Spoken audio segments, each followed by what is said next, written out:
waxa aan ku tirinayaa waa masaafado 200 kilomitir 200 kilomitir daarood weeye intaan tirinaya wadeegaanka marka tuulooyin degmooyin la xisaabinayo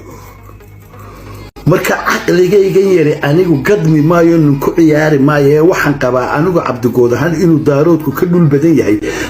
jamhuuriyaddii Soomaaliya la oran jiray waliba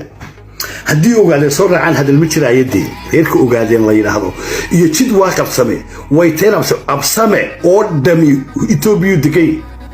ku dareemayna tirada absame haddii imaado ma buu qaadi karno marka waa de xaaraan daarood ba badan ayadii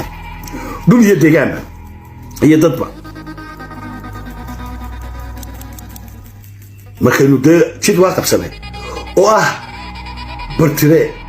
iyo nimanka lagu leeyahay school iyo way teen absame iyo jid waa qabsame iyo barac absame iyo agilimayso adeerkooda marka aynu ku soo darno